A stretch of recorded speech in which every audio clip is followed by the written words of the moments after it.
kids that were throwing them around like it was candy.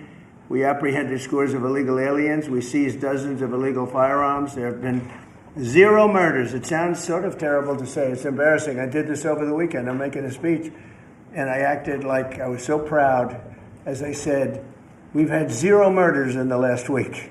And some of these people were from foreign countries. They said, that doesn't sound so good. And I said, well, it doesn't sound good, but Washington was the most dangerous place in this country. And now, you know what? It's probably the safest place in our country. Everyone's starting to come here. The restaurants now you can't get in. Many of them closed because they couldn't open with crime. Everybody before me is happy what I'm doing. Most of you won't say that because you're radical left. The newspapers are so dishonest. The press is totally dishonest, but that's all right. We've gotten used to it. And we won in a landslide, so they obviously lost their power. I mean, it's impossible to imagine that when you get 97% negative stories, purposely negative stories, even though you've done 97% positive things, that you could win an election in a landslide, winning all 7. Think of it, all 7 swing states, winning by the popular vote by millions of votes. We had a fantastic. The best is your districts. Out of 3,000 districts, I guess we won 3,500. We won 2,750, and they won 500. And that's, to me, the best of all. And we had tremendous in every way, the election. And it's hard to believe you can do that when you have a corrupt media. But many of you are corrupt, and it's nothing we can do about it.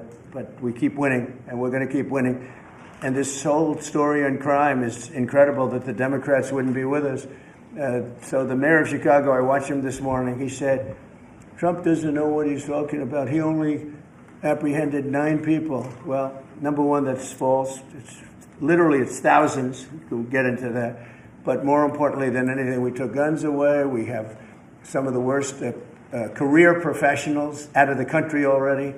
They've been taken out of the country, and some are in solid confinement because these were killers. We arrested some very bad people.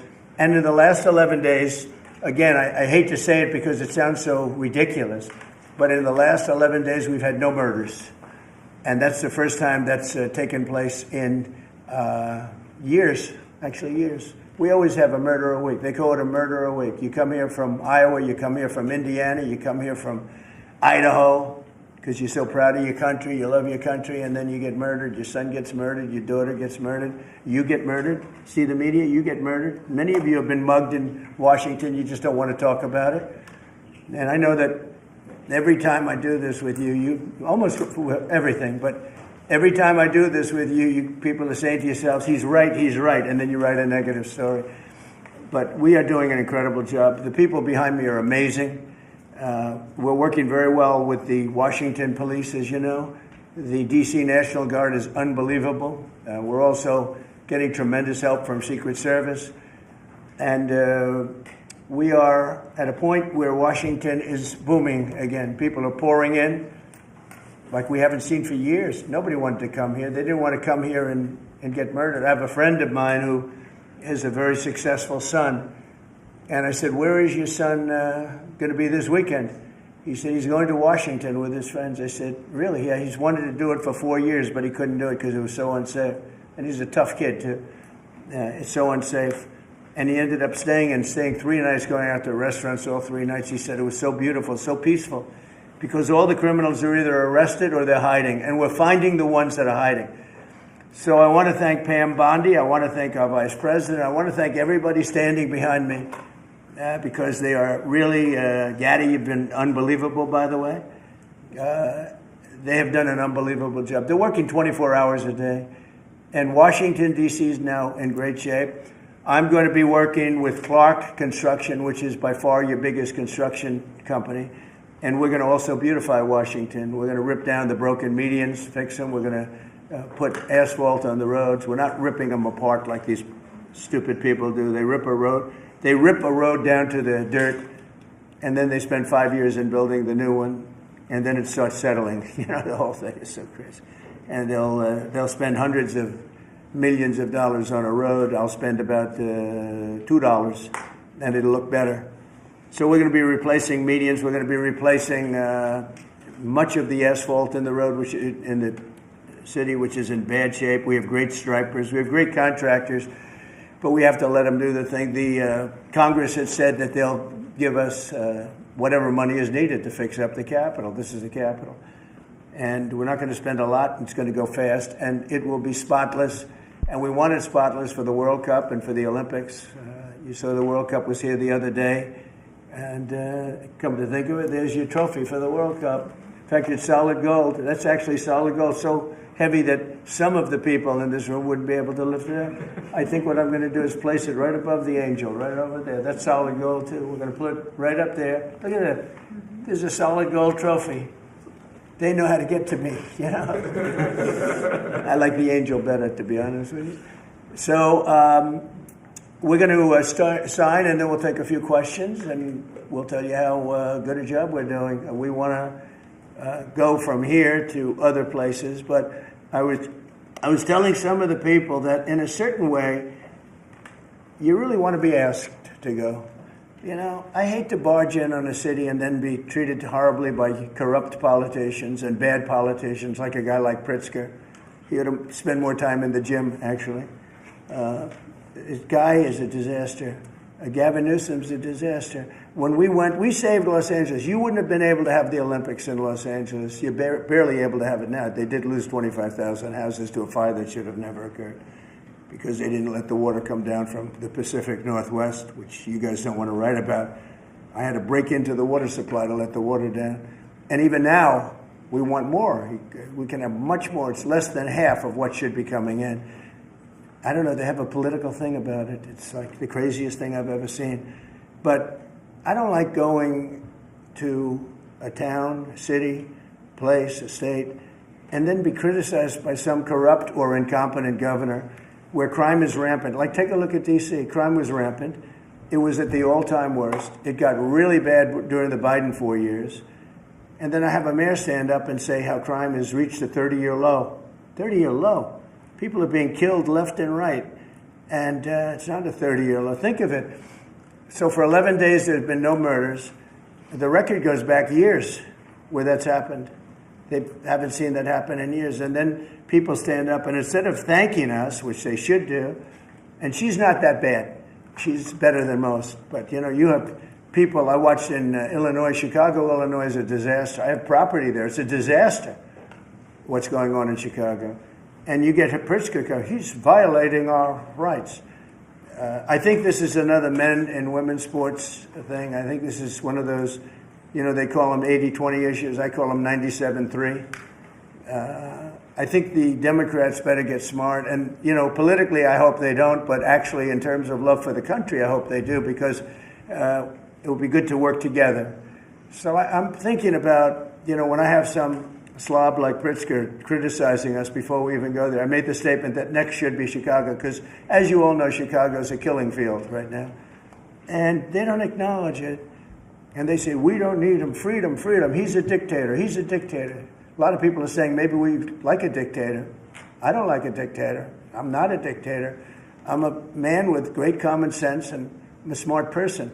And when I see what's happening to our cities, and then you send in troops, instead of being praised, they're saying you're trying to take over the republic.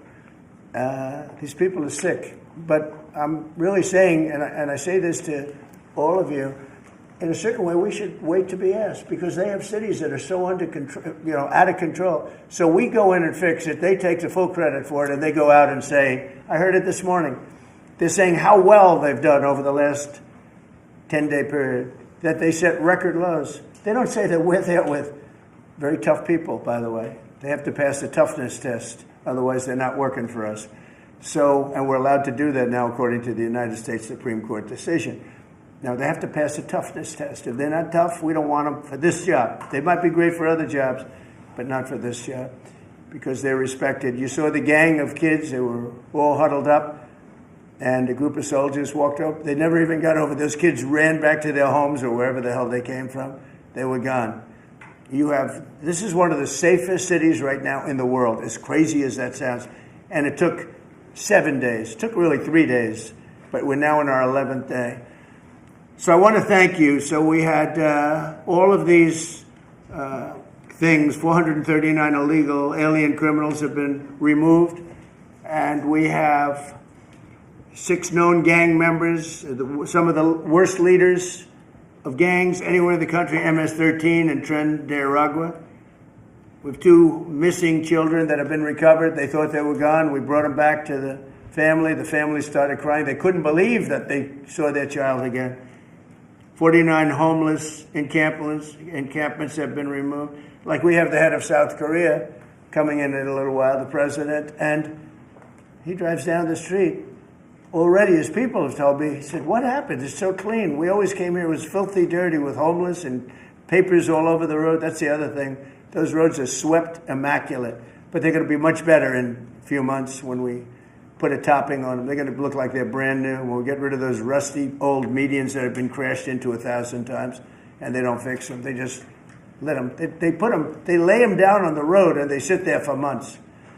But we don't do that. We don't run things. We run things like we run this. We like clean, we like beautiful, and we like safe, and that's what we're getting. So I'll start signing the executive orders. To me, this is a very, very big deal. One of the executive orders has to do with cashless bail. That was when the big crime in this country started. And I can tell you who did it, when, but I don't want to do that because others followed pretty quickly. But that was when it happened. Somebody kills somebody, they go in, don't worry about it, no cash, come back in a couple of months, we'll give you a trial. You never see the person again. And I mean, they kill people and they get out. Cashless bail. They thought it was discriminatory to make people put up money because they just killed 3 people lying on a street. Any street all over the country, cashless bail. We're ending it, but we're starting by ending it in D.C., and that we have the right to do through federalization. Okay, let's go. Could I ask you to say exactly what this is? Of course. So as you've consistently identified, sir, cashless bail policies are a key driver of the disorder we see on city streets all over America. Catch and release system allows criminals to keep going back out onto the street and reoffending. What this executive order does, it charges your attorney general with identifying jurisdictions all over the country that have cashless bail policies, and then it withholds or revokes federal funds and grants that are flowing to those jurisdictions to ensure that we're only supporting the people who have reasonable common sense policies around crime. So what area does it cover? Potentially anywhere that has a cashless bail policy. So some of the largest cities, some of the most left-wing states in America Almost have adopted. all of them, right? Illinois would be a great example of that, sir. Oh, they have a great cashless bail. You don't even have to go to court sometimes. No, Illinois, I love that state. It's a great state, but it's run so badly by Pritzker. They threw him out of the family business, and he becomes governor. Now he wants to run for president. I don't think that's going to happen. Okay, we'll sign right here, right? Sir. So important. And this isn't Republican, Democrat. This is, and by the way, most Democrats agree with us. But this is just, we got to bring our country back. Okay? That's a big one. Also on the issue of cashless bail, sir, this is a D.C.-specific executive order. In addition to the measures that we're taking that are quite similar to what we're doing around the country, in D.C. in particular, the objective is holding as many criminal defendants in federal custody and subjecting them to federal charges as possible. That means that they'll be held pre-trial in federal jail as opposed to just being cut back out on the streets due to a cashless bail policy. Okay. And we have the room. And by the way, the prison they have in D.C. is horrible. It's horrible. People were subjected to live in that dog trap for so long, so unfairly. I have stories, you'll be hearing about them. That prison is horrible. Okay? This is an executive order that contains a number of additional measures relating to crime and law enforcement in Washington, D.C.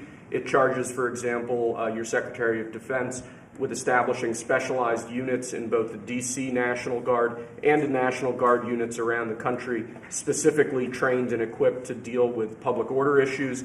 It charges all of your various federal law enforcement agencies with hiring additional personnel to allow them to surge personnel to Washington, D.C. to deal with the current emergency here. It does a number of other things in that space, and it also asks the Attorney General to look at DC Metropolitan Police general orders that have currently impeded law enforcement efforts in the city, and to potentially look at unwinding those that are stopping the police from doing their job effectively. And are we going to ask this to be codified by Congress, all of these things? I think we could potentially, yes, sir. I think so. I think we should. I think we'll get it too. I think Democrats will vote. Well, I don't know. It's hard to believe that they might not, but I think Democrats will actually vote for this.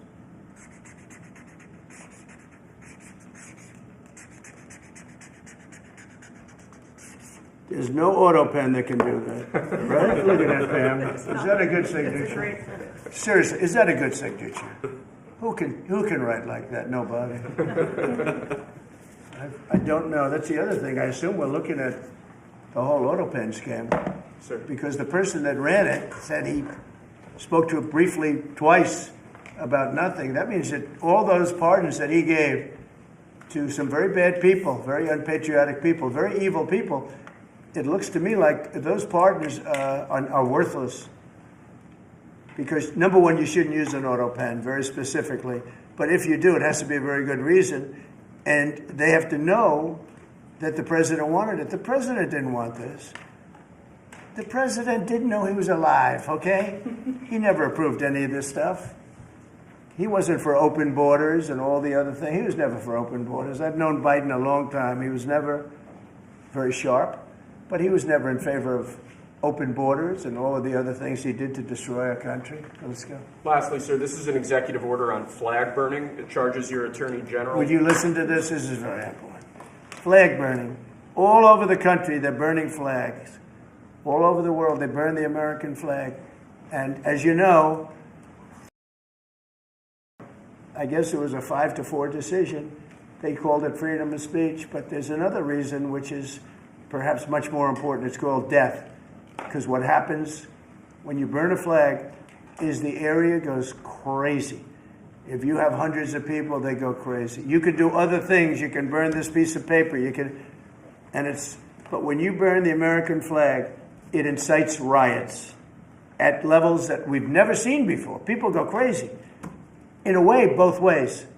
There are some that are going crazy for doing it. There are others that are angry about them doing it.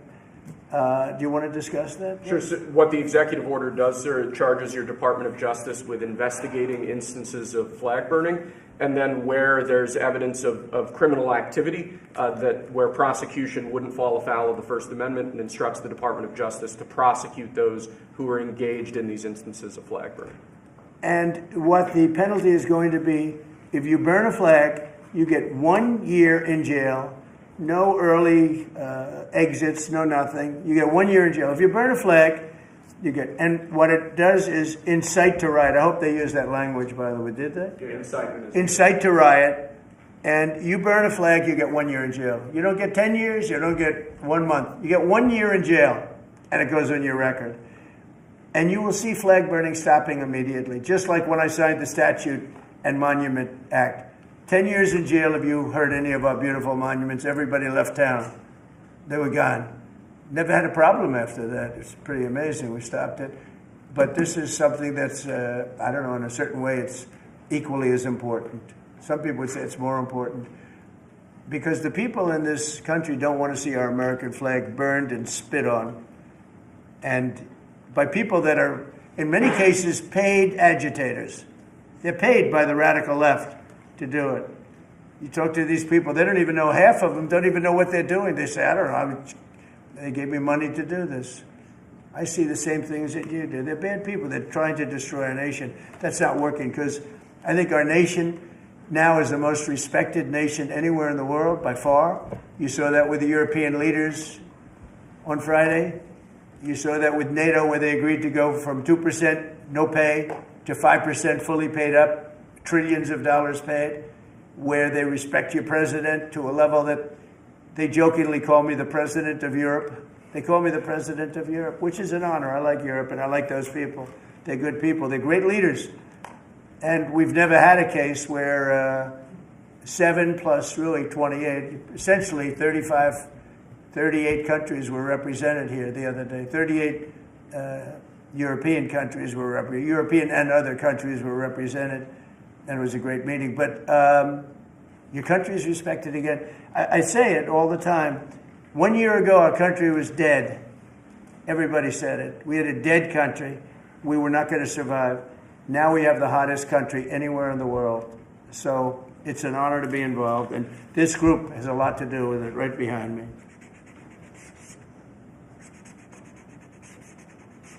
Does anybody behind me have anything? Pam, would you like to say something? Sure, President. Thank you for keeping D.C. safe. You know, just a couple examples of a mother, a single mom, whose house was burglarized, and the defendant got out on cashless bail, went back the next night and burglarized her house again. That's why this is so important. A man got in a fight with another guy. He had a gun. He was let out. Next night, he got out, went back, and killed him. So that's why it's so important, President, what you're doing. And thank you for protecting the American flag. And we'll do that without running afoul of the First Amendment Good. as well. And President, I think I think Gaddy Serralta had something he wanted to give you on behalf of all the law enforcement who are out there every Mr. single President, night. Yes. Thank you for putting me in charge of this surge. As the Director of the United States Marshal Service, it's the oldest law enforcement agency. It was created in 1789. So on behalf of all the federal law enforcement agencies that we're working with and those that have yet to join the team, we thought it was only appropriate to present you with an honorary United States Marshal Service badge. And this badge comes with this little item right here, which is a handcuff key, Mr. President, because you continue through your policies and your efforts with your staff to unhandcuff law enforcement officers all over this nation. And I can tell you personally that they thank you for that. Thank you. That's beautiful. You can continue unhandcuffing law enforcement. That's a very great honor. I'll save that and put it someplace up, which is important. Thank you very much, Gary. I appreciate it. Thank you very much. Really nice. Thank you. That's very nice. Thank you. Well, we love those people. They're brave and they love our country, and they don't want to see it. Do you know how many people volunteered for this job? And before I ask the VP to say a few words, because he feels very strongly about it, I think it's very important, Pam, that when we do this, that a state they come and ask us. I mean, I see Pritzker saying, we don't want them. In the meantime, his city is being shot to hell. And they do that politically. And they probably do want it. If we didn't go to Los Angeles, you would literally have had to call off the Olympics. It was so bad. And the sheriff and the law enforcement people, but the sheriff said, and he came out very strongly, he said, if we didn't have these people, we were not able to control it. Now, 4 days later, after we had it totally under control, we did that quickly. He changed his tune a little bit. Well, I think we could have done it, you know. They were dead. If we didn't send in the troops, Los Angeles was dead, the Olympics was gone, the World Cup was gone, everything was gone. We did a great job. And Newsom, he's an incompetent governor. But I think people should want us to be there, because otherwise all they'll do is complain as we do our job. So we'll have to think about that, okay? We go in, like in Washington, we go in and the people that are here that have been doing, I don't want to say terrible, because she happens, you know, she's a nice woman, I guess. I don't care about if she's nice, you know, I really don't care. I want her to do, I'd rather have her be horrible, but do the job. But we come into Washington and we have the 11 best days they've had here in 2 centuries. I mean, they've never seen anything like it. Let's go 2 decades. In over 20 years, they haven't seen anything like what happened. And now they're out there saying, we don't have crime in Washington. Well, that's true. For 11 days, you don't have crime. But before that, everybody was getting hit and mugged, and you people could not walk to your office without security. That's how unsafe it was. So I think we should really let them have their city, let their city go to hell, and when they come and beg us to help. The only problem is we want to save it for the people, because the people want us there. The people here, 95% of the people here want us. The real people, not the people you find on, I don't know where you find these people. You have one person that has a broken nose. Where'd you get it? Well, I was mugged. Good. Do you want to see Trump here with? No, I don't want. The woman has a broken nose. She got mugged. But she's saying she doesn't want any protection. It's all made up fake news. It's just fake news. I don't know where you find these people.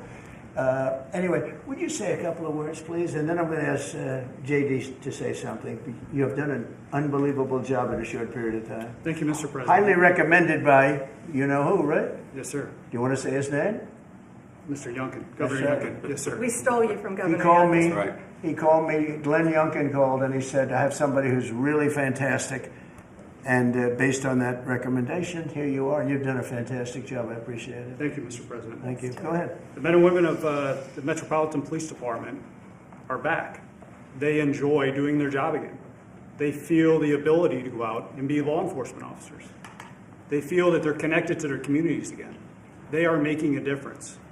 Thanks to you, Mr. President, and our federal task force, you are making D.C. safe once again. Thank you, sir. It's going to get better and better. Well, it can't get much better. There's no crime. I read where crime's down 89%. I said, really? Who are the 11%? Okay? There's no crime. JD, please. Yes, sir. Well, thanks, Mr. President. Thanks to the incredible team here. You know, I was want to echo something the President said, where you say there haven't been murders in a couple of weeks in D.C., and it doesn't sound good, but then you talk to local law enforcement, and I didn't realize this, that this town averaged one murder every other day for the last 20, 30 years, which means that in 2 short weeks, the President and the team have saved 6 or 7 lives, people who would have been killed on the streets of D.C., who are now living, breathing, spending time with their families, because the President had the willpower to say, no more. We're not going to give the streets of D.C. over to vagrants and robbers and murderers. And the last point I want to make, sir, to your point about we want people to welcome us, to ask us, because look at Governor Pritzker in Illinois, or Governor Newsom in Los Angeles, or Governor Moore in Maryland. They are angrier about the fact that the President of the United States is offering to help them get their crime under control than they are about the fact that murderers are running roughshod over their cities and have been for decades. Why are Democrat governors angrier about federal law enforcement helping clean up their streets than they are about the fact that those streets need to be cleaned up to begin with? It shows a real sickness in the head. And I agree with the President of the United States. I think most Democrats, rank and file, nobody likes crime. Republicans don't like crime. Democrats don't like crime. Independents don't like crime. Why are Democratic governors doing everything in their power to make crime easier to do in their cities? It doesn't make an ounce of sense to me. But, Mr. President, I appreciate you being willing to help, and I hope these governors take you up on the offer, because we should clean up all of America's streets. It's the right of every American to live in safety and comfort in their community. And we've got the people to do it. They're signing up like they've never signed up before.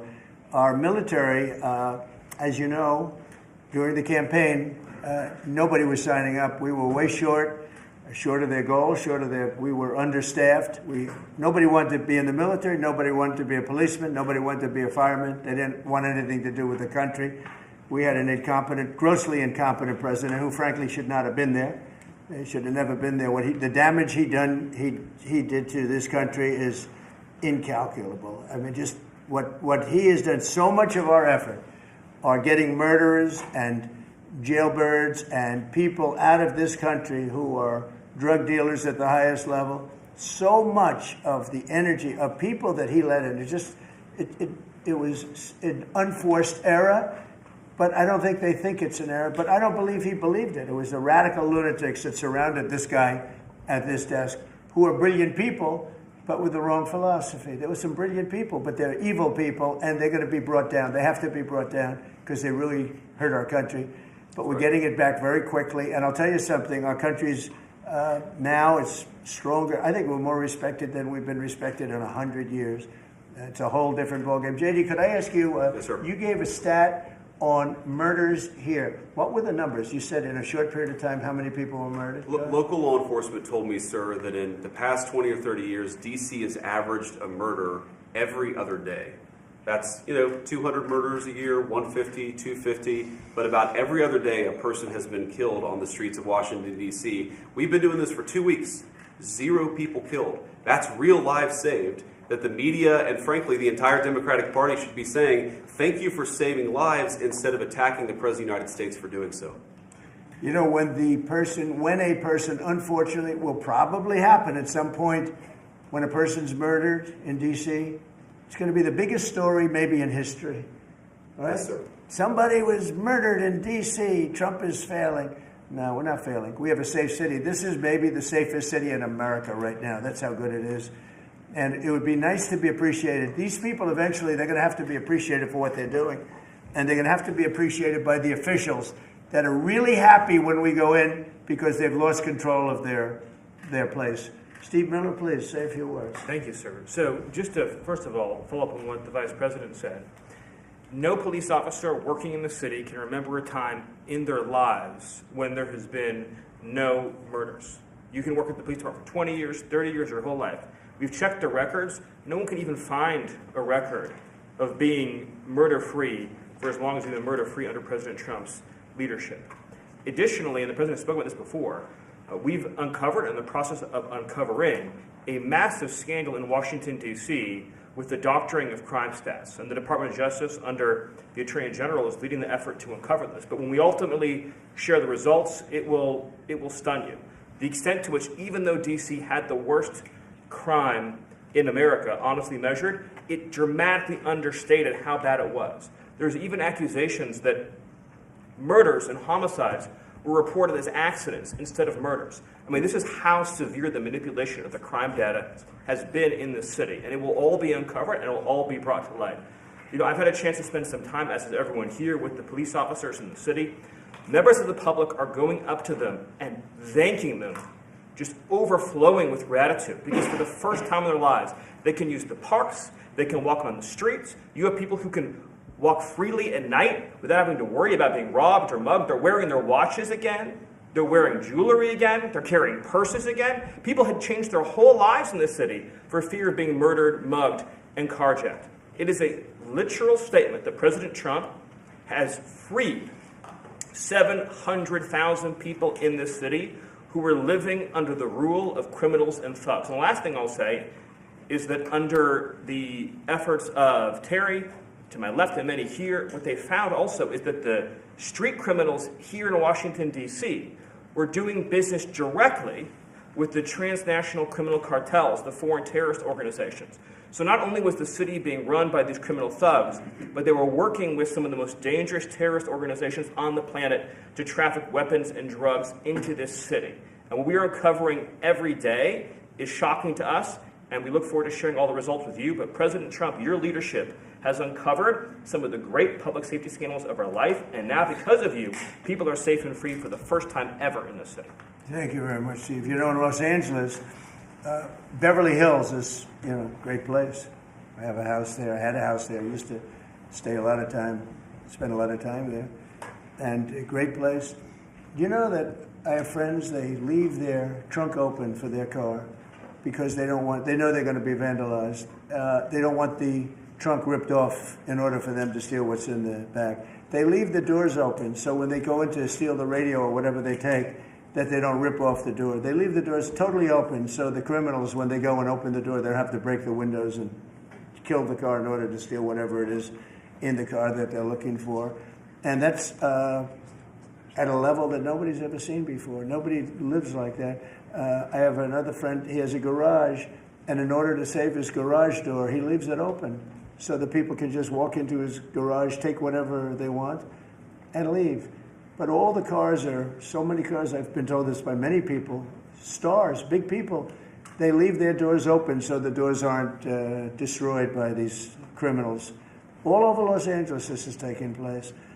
And you know that. I mean, you've heard that. Christy, could you say a few words? Sure. Well, Mr. President, I think one of the most impactful statistics that you used today was of the 1,000 arrests that have happened already so far, 439 of them were illegal criminals, which means they never should have been in this country to begin with.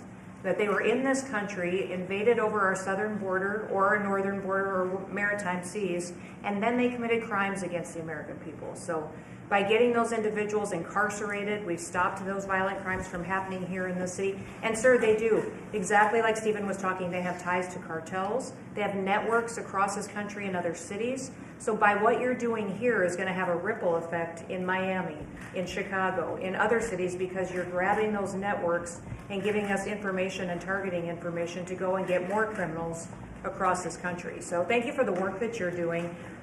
We have ICE and CBP, Federal Protective Services, Secret Service, HSI. All of our officers are working with all the other agencies every day here in DC, and they're so proud to have this kind of partnership. So they're so glad that you're letting them do their jobs again.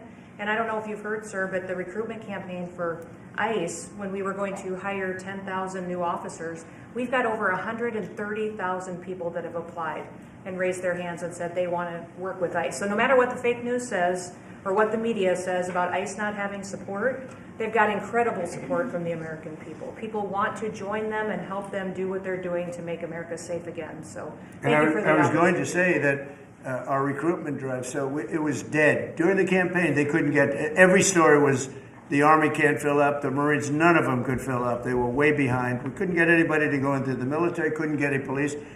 We've just set records on everybody wants to be in, everybody wants to go in. And we're taking incredible people. I mean, the level of, because of the Supreme Court, it's based on merit. It's all based on merit now. It's not based on anything else. You got to, if you need strong people, you have to get strong people. It's all based on merit. But we're setting records in the Army, Navy, Air Force, Marines, the Coast Guard. One of my favorites, because I happen to have created it, Space Force. We're very proud of Space Force. It's amazing what it's doing. We're leading in space now. China was killing us. Russia was beating us. China was killing us. We're now killing China. We are leading in space by a lot because of Space Force. So we're very proud. But everybody wants to go in. We went from not, and you know how bad that is for the spirit when every story that you were writing a year ago was that nobody wants to go into the military anymore. And if you're in the military, you know how deflating that is? You go and be a family. Nobody wants a job that you have. Well, now it's the opposite. Everybody wants to be there. And that includes police and fire and everything else. You're doing a good job. Thank you, sir. You stopping a lot of wars? just the presidents we're stopping. We've stopped 7 wars, and really the number is actually 10. We're not including a couple, and we're not including in there what we did with Iran, stopping their nuclear play. They would have had within a month or two, they would have had a nice big nuclear weapon to use. That's not going to happen. That won't happen. Pete, go ahead, please. Yes, sir. Well, Mr. President, thank you very much for your leadership. And the Defense Department is proud to be a part of this task force. Just like we have been down at the southwest border, where crossings are at 0. We've got national defense areas where we're working with Border Patrol to secure the southern border for the American people. Just like Los Angeles, where ICE officers deserve to do their job without being attacked, we're really proud to be a part of defending the nation's capital and ensuring it is safe and beautiful and working with law enforcement. And Mr. President, let me tell you, the morale of the troops, getting out there talking to them, they love this mission. They're grateful to be doing it, whether they're D.C. National Guard or other state National Guards. And at your direction as well, sir, it's just common sense to make sure they're armed as well. And so we're rolling out ensuring they're armed, capable of defending themselves and others if need be, supporting law enforcement, and we're proud to be there, sir. Well, look at the mission you just accomplished with Iran. 36 hours back and forth, flawless. Every bomb hit its target. They went right down those chutes, dark at night, no moon, no nothing. Every target, every bomb went right down. They have a chute that goes right down deep into the mountain. And they shouldn't have put ventilation in, I can tell you, because we used that for our advantage. But what they did, and we had the pilots and even the people that took care of the planes, we had a whole group of people at the White House a couple of weeks ago. And, I didn't realize this, but they said, we've been looking at their predecessors, and then these were the pilots. They said, we gave them beautiful medals. And I'll show you the medal. Gave them a medal just like this. See? Just like that. They were so happy. Gave a lot of them out for that. It was an incredible job. We had 52 tankers. People don't realize, so that they could refuel. We had many fighter jets, F-22s, and F-35s. We had many. It was an amazing operation. It was flawless. Compare that to the operation when they went in with the helicopters crashing and everyone running around the desert, and the prisoners being taken. and that was Jimmy Carter, and what a horrible thing. This was the exact opposite. This was the exact opposite of what they did in leaving a very, very nice place. The Taliban runs a tough operation in Afghanistan, and I think it was the most embarrassing day in the history of our country. That was Biden. I was leaving, and we would have left through strength, tremendous strength. We would have kept Bagram, which is the air base, one of the largest runways in the world, one of the most powerful. You could land anything on it, many, many feet thick. You don't build them that way anymore. You can't. But we left it, and now China's occupying that air base. This was the most incompetent administration in history, the Biden administration.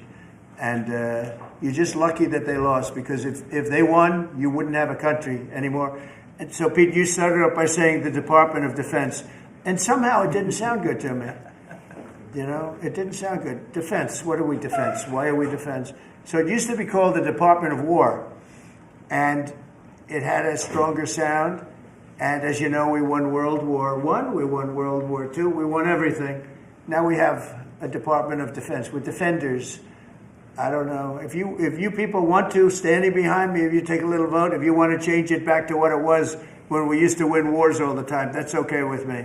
All right? That's coming soon, sir. You let me know if you want to do it. I think Department of War. It just sounded bad. He said, sir, on behalf of the Department of Defense. Defense. I don't want to be defense only.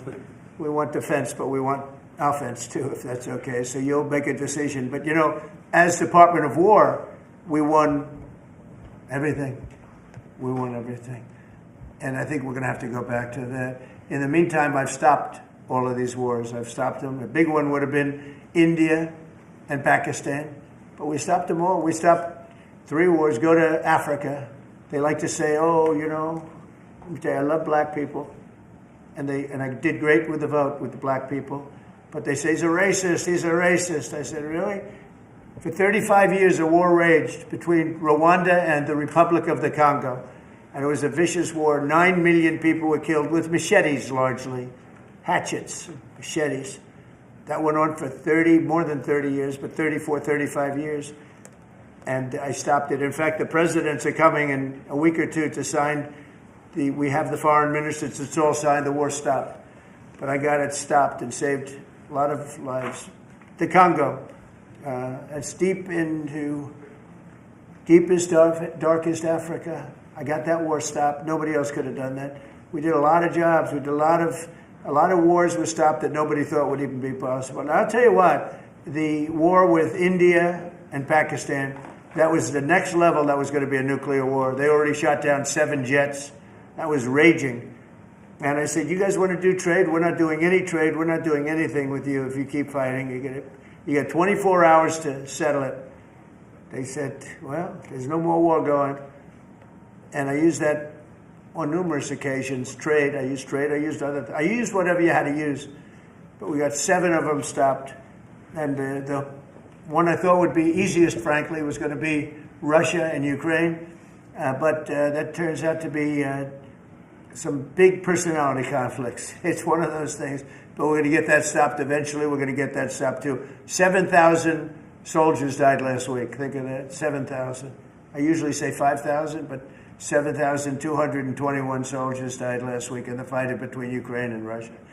And they're not our soldiers, but they're souls. They're living souls, and they leave their homes, and they wave to their parents, and their parents are so proud as they leave in a beautiful uniform, and a week later they get their head blown off by a drone. New form of military. It's a whole new form of fighting.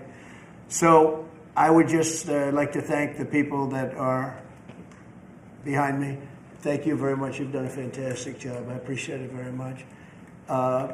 We're doing a real job, and I'm so proud of DC.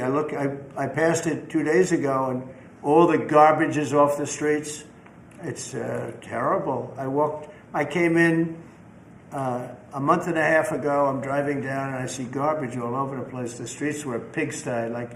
Like I won't use the city's names, but you know what I'm talking about. There are plenty of them outside of this country and inside of this country. Baltimore is a horrible, horrible deathbed. It's a deathbed.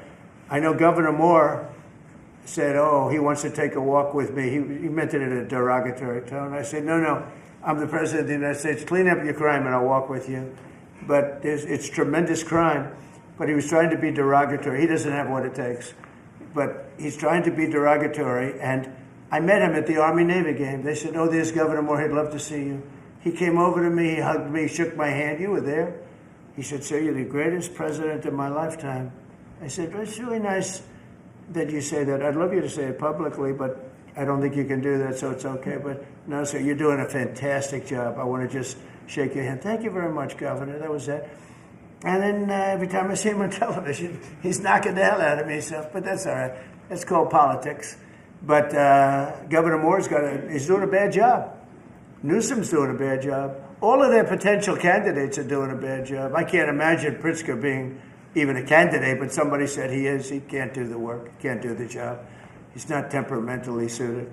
So I just want to thank you all for being here. Do you have some questions? Mr. President, is the Pentagon, and maybe the Secretary of Defense can weigh in too, is the Pentagon preparing for military deployment to Chicago? And with what you said there, are you waiting for the governor? We're ready to go anywhere. We have want a to full complement of great human beings. We're full. You know, our military is full. We were way empty 1 year ago. Now we're full. So we can go anywhere on less than 24 hours notice. Are you waiting for the governor? And we're doing a lot to interdict to stop drugs from coming in too. We have ships out on sea. You know, we have nobody coming through our border anymore. Nobody. Doesn't that feel good to know that you don't have prisoners coming in and, you know, killers, murderers?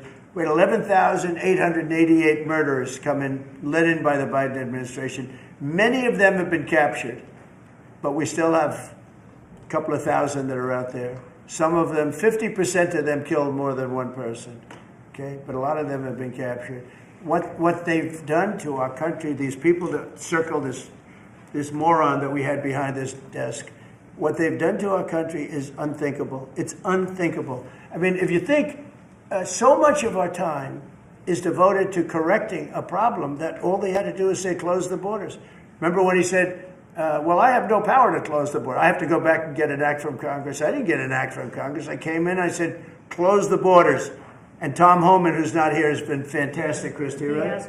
Tom Homan is great. He's a fantastic man and respected by everybody. But I said, Tom, close the borders. Christy, close the borders.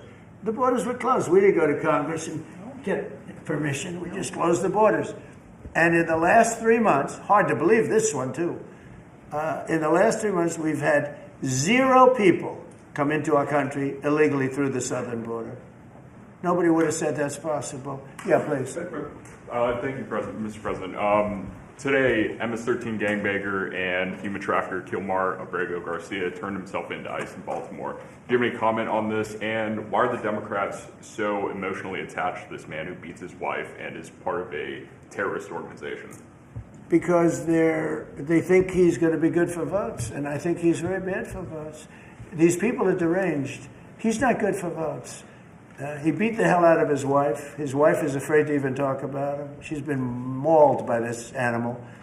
And, you know, through a system of liberal courts, you know, he's doing things. But, no, we have that under control. And Pam has got that very much under control. Do you want to comment on it, Pam? No, we've got him under control. He will no longer terrorize our country. He's currently charged with human smuggling, including children.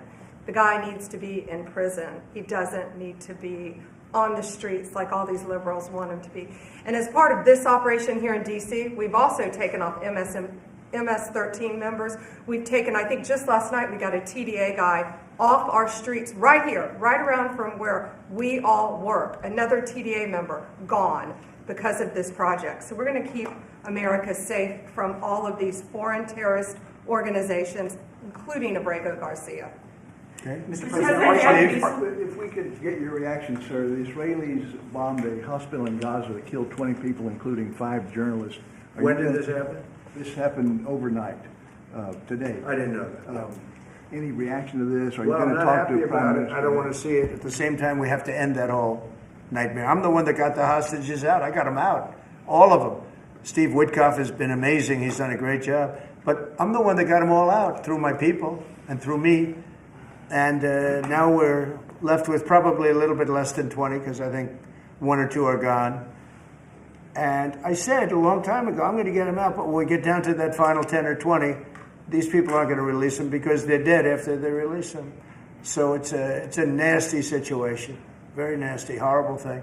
Mr. Yes. President, could you please elaborate on your post on South Korea? What were you referring to? Well, I heard that there were raids on churches over the last few days, very vicious raids on churches by the new government in South Korea, that they even went into our military base and got information. They probably shouldn't have done that, but I heard bad things. I don't know if it's true or not. I'll be finding out. As you know, your new president's coming in just a couple of hours coming here. I look forward to meeting him.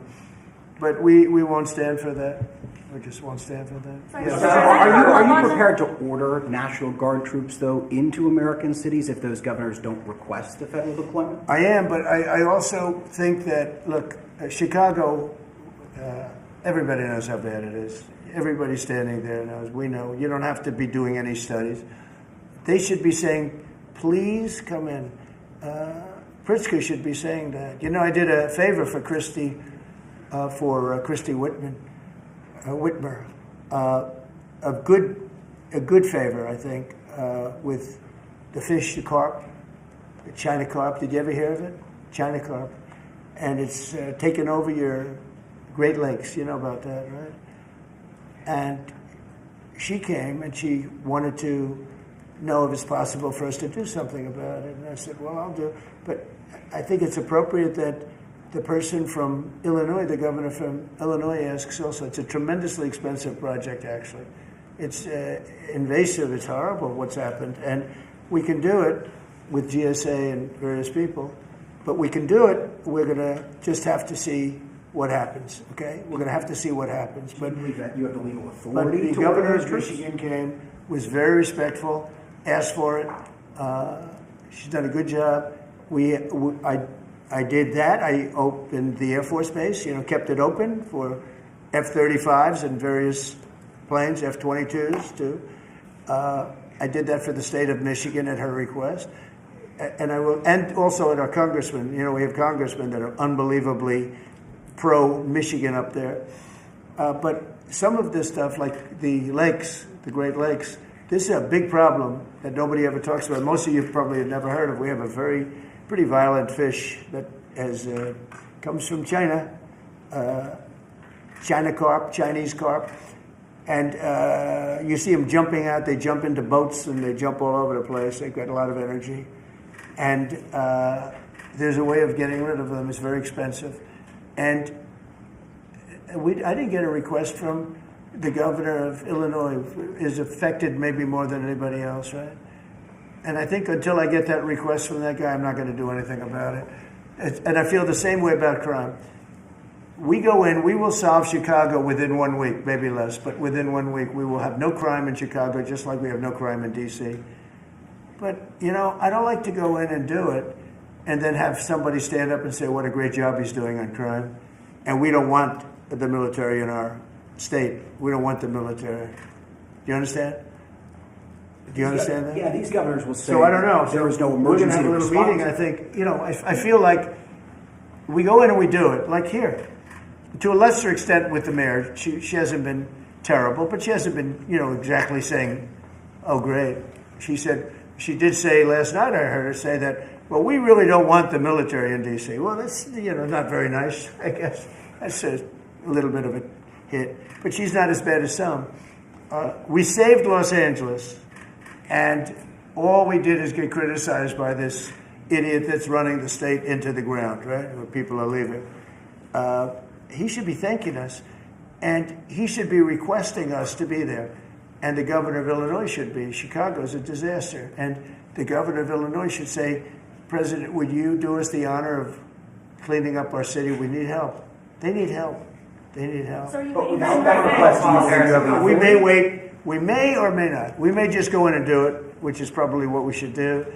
The problem is, it's not nice when you go in and do it and somebody else is standing there saying, as we give great results, say, we don't want the military. They need help badly. Chicago desperately needs help. Just look at the crime statistics. Look at the statistics that JD said about, even I didn't know it was that bad. That's terrible. But all I know is we're being celebrated because we went an entire week. Now it's 11 days. We went an entire week without a murder. And I said, boy, that sounds terrible. I didn't know how to, I actually made a speech. I didn't know how to say it because it's a great number. It's a great thing. But it sounds so bad. I mean, supposing you're from a foreign country, which is properly run, and they don't have murders and things, right, so much, or in some cases virtually at all. And you have somebody saying, I'm proud to announce that nobody was murdered in the capital of the United States this week. It sounds terrible, but... Mr. President, Gavin Newsom, you mentioned Gavin Newsom on crime. Gavin Newsom, yes. Is there a federal mechanism you're hoping to use to fight back against his redistricting constitutional amendment, or is that... Well, I think I'm going to be filing a lawsuit pretty soon, and I think we're going to be very successful in it. We're going to be filing it through the Department of Justice. That's going to happen. And we're also going to be filing a lawsuit on blue slipping. You know, blue slips make it impossible for me as president to appoint a judge or a U.S. attorney because they have a gentleman's agreement. It's nothing memorialized. It's a gentleman's agreement that's about 100 years old, where if you have a president like a Republican and if you have a Democrat senator, that senator can stop you from appointing a judge or a U.S. attorney. In particular, those are the two, I guess anything, but those are the two that are very important. So we have numerous states where we have unbelievable people. Now, Jay Clayton was just approved in the Southern District, but he was so good. He was a top student, top schools, top everything, went to Sullivan and Cromwell, became the head of Sullivan and Cromwell, came down here, was Securities and Exchange Commission, ran it for 4 years during my term, like impeccably, beautiful job. He did an incredible job. And we went to court. And the judges, Democrat judges, voted that he could. That's the only way you get by it. But generally speaking, you can't do that because you'll have judges from the other party. So Jay Clayton just got approved, and he's in. But he didn't get approved by the senators. He got approved by the court system in New York, which was a great thing. And I had a big victory in New York, I might add. I saved myself $500 million with a fake, corrupt attorney general, a really corrupt person with a corrupt judge who was disgraceful, and they're being mauled right now by everybody.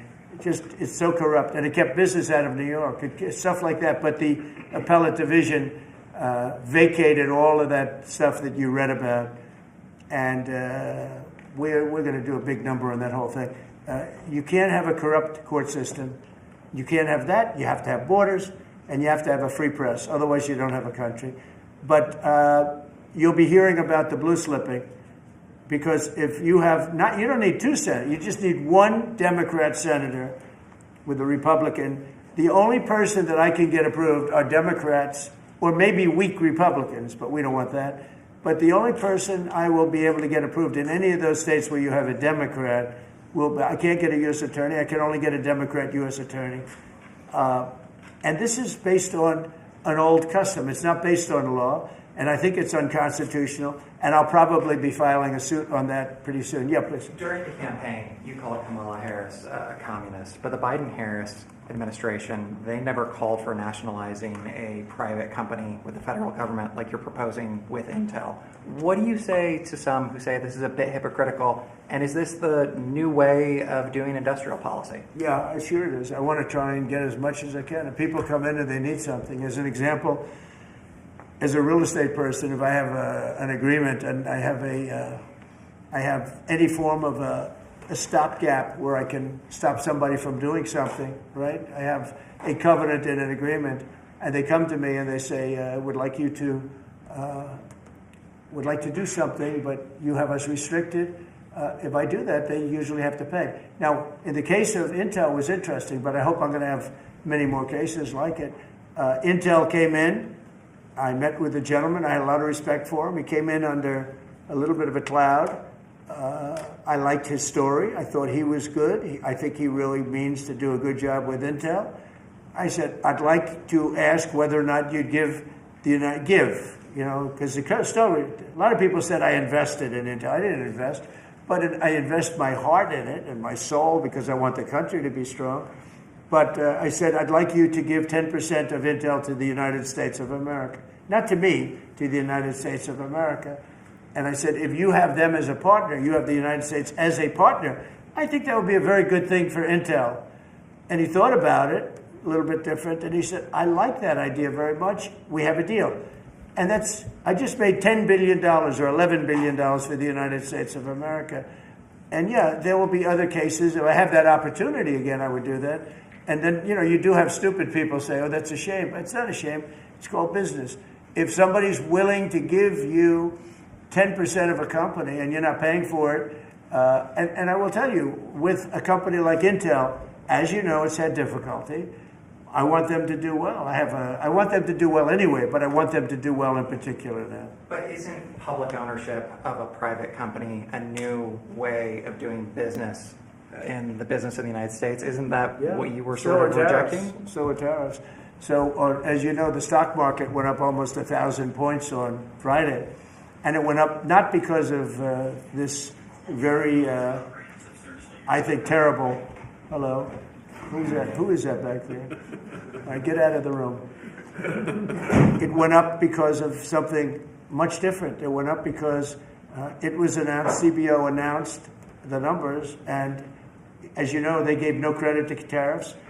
They said they made a mistake, that the trade deficit will be reduced because of Trump's tariffs, will be reduced by $4 trillion, right? Is that what they said, right?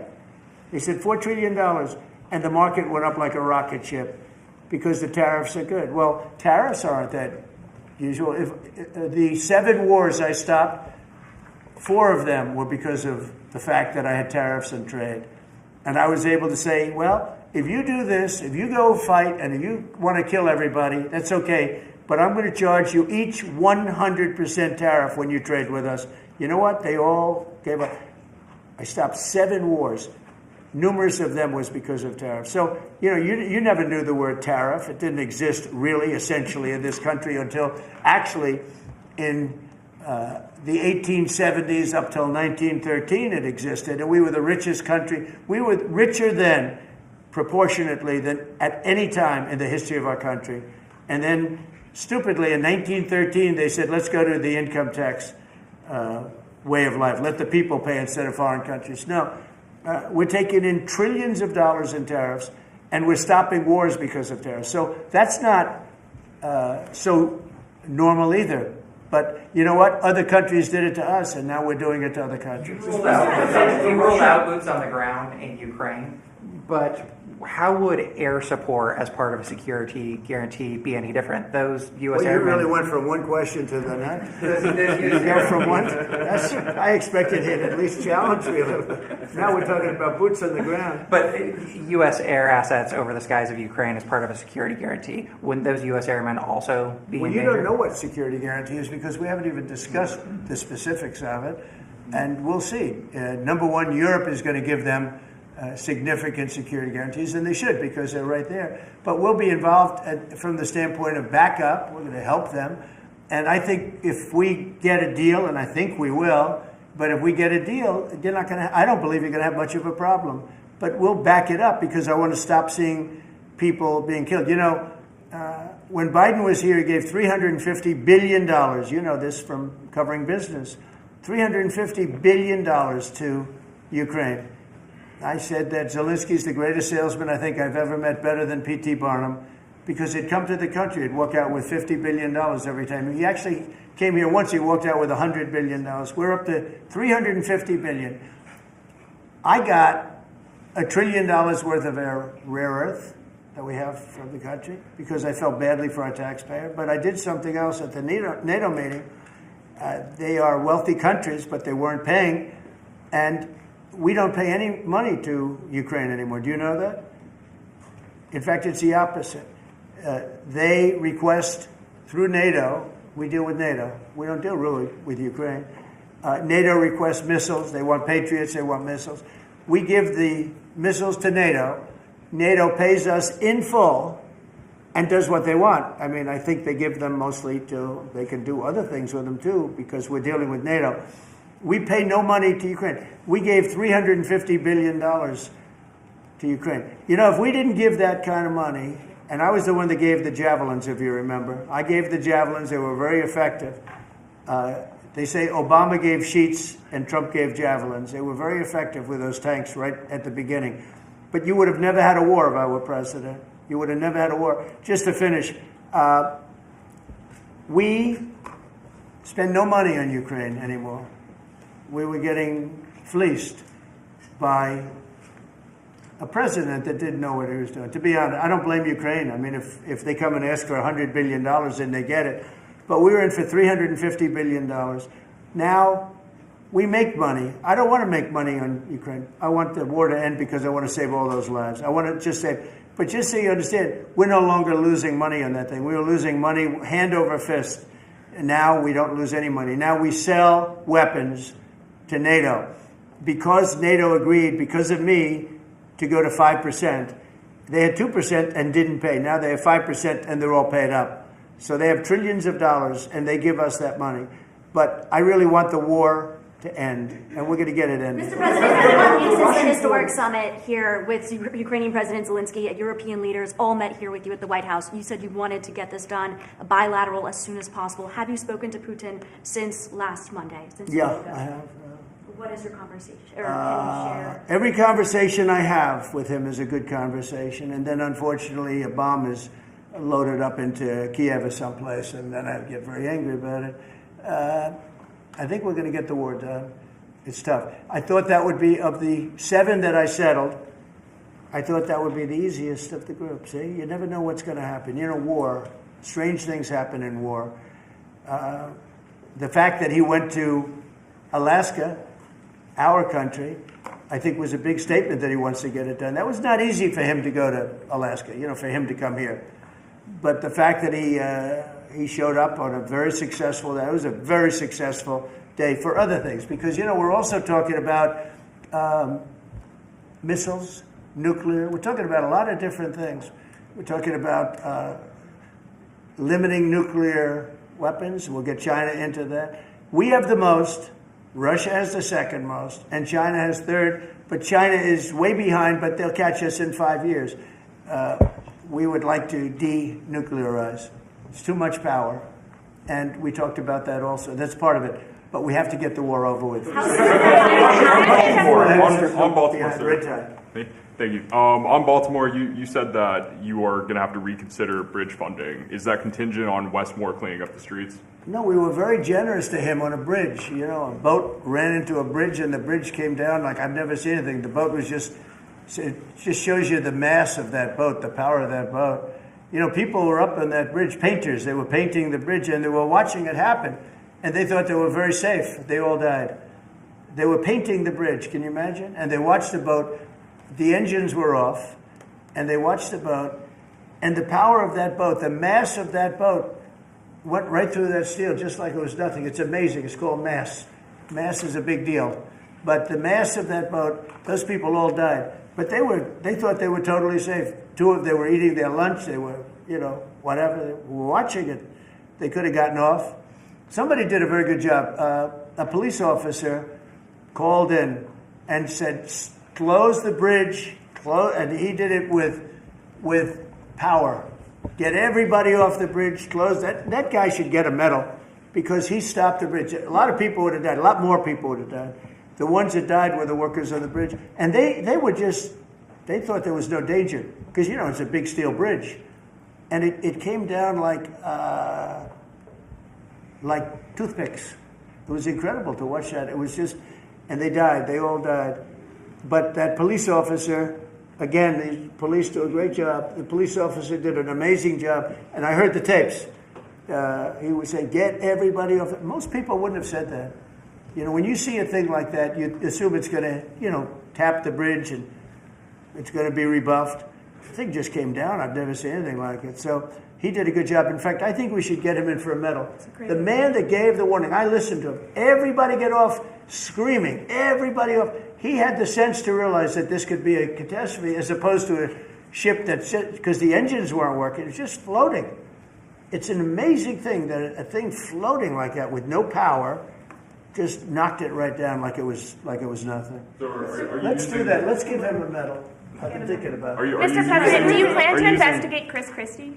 Say it what? Do you plan to investigate Chris Christie? Look, Chris is a slob. Everybody knows it. I know Chris better than anybody in the room. I always felt he was guilty. But what he did is he took the George Washington Bridge, which is very serious. He closed down the George Washington Bridge. And you had medical people, you had ambulances caught up. This thing was closed down. And obviously he knew about it. But he blamed the young lady that worked for him and another person, and they got into a lot of trouble. She ultimately was, I don't know, exonerated, but she got out of it a little bit. But she went through hell. She was a young mother, nice person. I knew her a little bit. And another man went to jail, and Chris got off.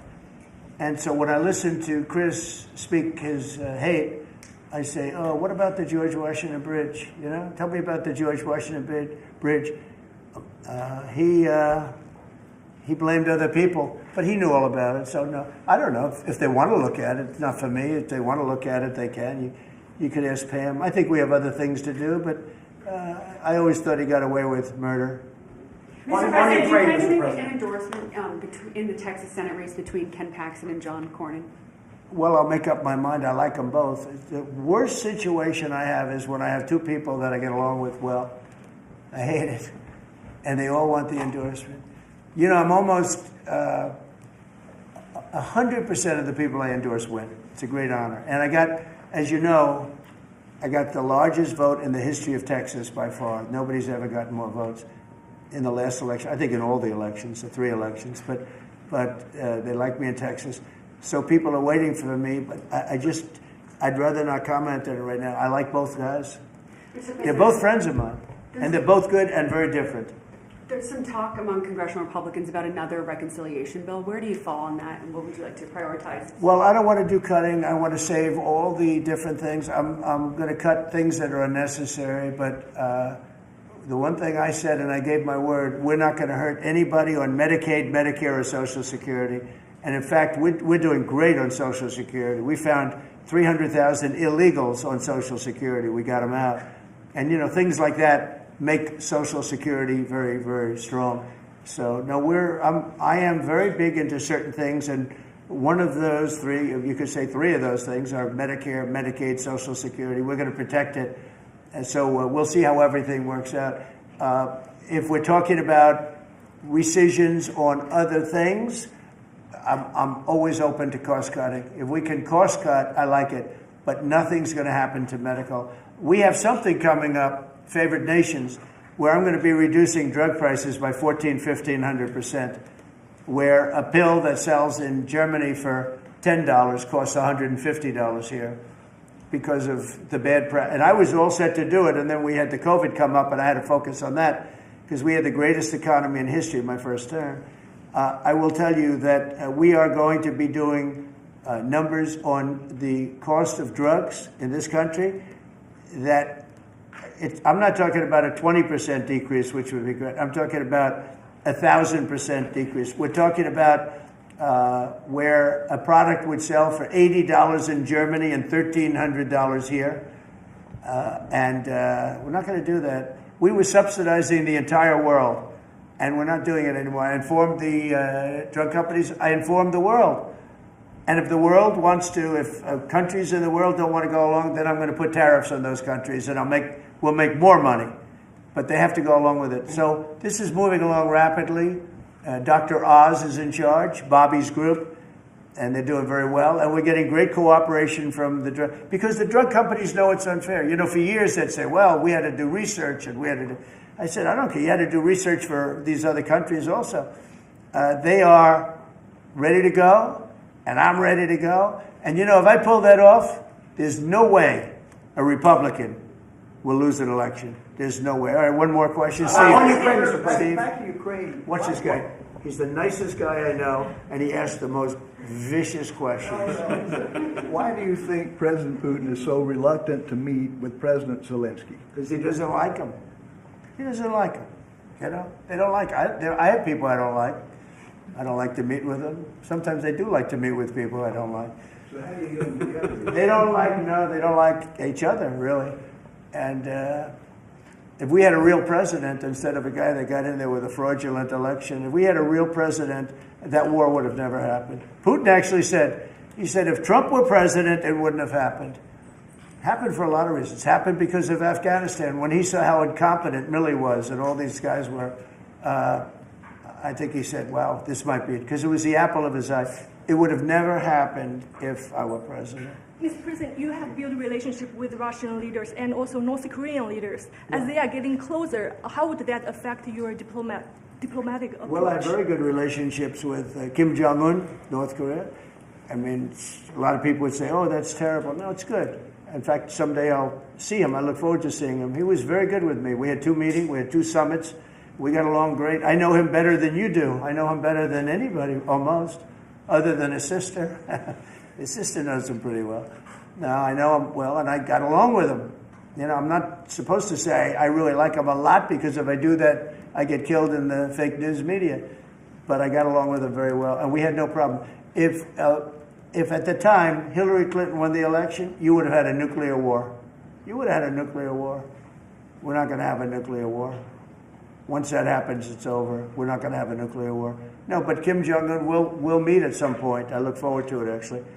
But do you notice that since I came into office, you haven't had a problem with him? It hasn't been, you know, he tests lots of rockets. He does have great capability, I will say that.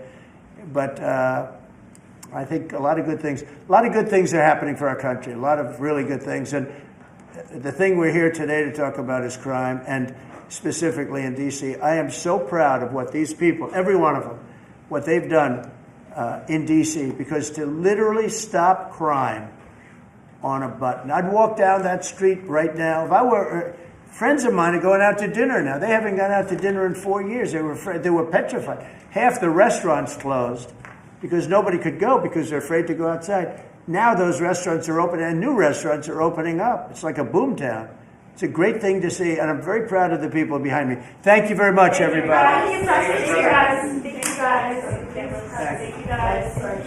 you guys. Yeah, we'll come back for cables. If you guys just want to take cameras. Back for the cable. Just take your cameras out now. Come here.